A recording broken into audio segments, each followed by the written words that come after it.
This reader question is sponsored by AutoValue. Visit us online for more information.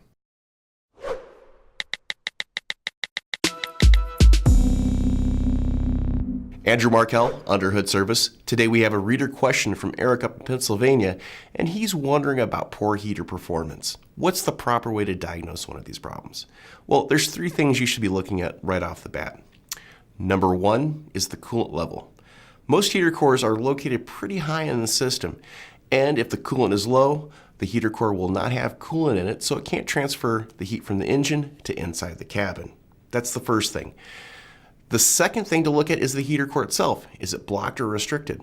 A lot of these heater cores have very small passages inside and they can be clogged very easily.